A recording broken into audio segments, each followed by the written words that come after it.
IVF treatments పై 20,000 discount. Doctor consultation మరియు ultrasound scan ఉచితంగా అందిస్తున్నారు. 49 అంటే సంతానం, 49 అంటే సంతోషం. 30 years ఇండస్ట్రీ, ఈ పేరు చెప్తే చాలు గుర్తొచ్చే నటుడు పృథ్వీరాజ్. ఆయన గతంలో వైసీపీలో ఉన్నప్పటికీ ప్రస్తుతం జనసేనలో కొనసాగుతూ ఉన్నటువంటి వ్యక్తి. ఒక సినిమాలో చెప్పినటువంటి ఒక్క డైలాగ్ ద్వారా 30 years ఇండస్ట్రీ ఇక్కడ అని చెప్పే డైలాగ్ ద్వారా ఆయన బాగా పాపులర్ అయ్యారు. ఇది అందరికీ తెలిసినటువంటి విషయమే.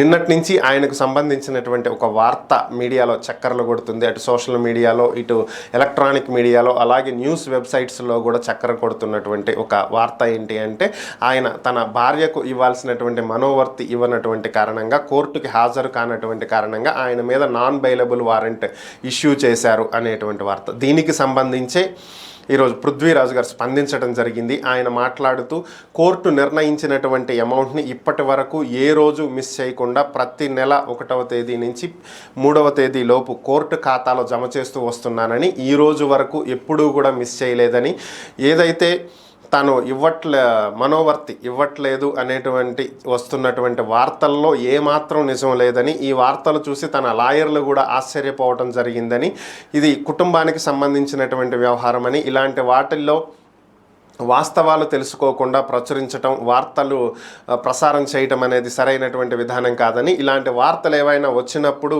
యూట్యూబ్ ఛానల్స్ కావచ్చు, లేదంటే శాటిలైట్ ఛానల్స్ కావచ్చు, సోషల్ మీడియా ఎవరైనా కావచ్చు, ఒకసారి తనను సంప్రదించి అసలు జరిగిందేంటో తెలుసుకుని ఆ తర్వాత వార్తలు ప్రసారం చేసి ఉంటే బాగుండేదని, కానీ అలాంటిదేమీ చేయకుండా వ్యక్తిగతంగా టార్గెట్ చేస్తూ ఈ విధంగా అనేక వార్తా సంస్థలు వీటిని ప్రచురించడం జరిగిందని, కాబట్టి దీన్ని తీవ్రంగా ఖండిస్తున్నానని, ఈ విషయంలో ఎవరిని వదిలిపెట్టేటువంటి ప్రసక్తి లేదని, ఎంత పెద్ద మీడియా ఛానల్ అయినా సరే, న్యూస్ ఛానల్ అయినా సరే, లేదా సోషల్ మీడియా కావచ్చు, చిన్న యూట్యూబ్ ఛానల్స్ కావచ్చు, ఎవరైనా సరే దీనికి తగినటువంటి మూల్యం చెల్లించాల్సి ఉంటుందని, వీరి మీద చట్టపరంగా చర్యలు తీసుకోవడం జరుగుతుందని, వీరి మీద చట్టపరంగా కేసులు పెట్టడానికి కూడా తమ లాయర్లతో సంప్రదిస్తున్నానని, వారితో చర్చించిన తరువాత ఎవరెవరి మీద కేసులు పెట్టాలనుకుంటున్నారు ఏంటి అనేటువంటి అంశాన్ని తెలియజేస్తానని చెప్పి నటుడు పృథ్వీరాజ్ ఒక ప్రకటనలో తెలియజేయటం జరిగింది.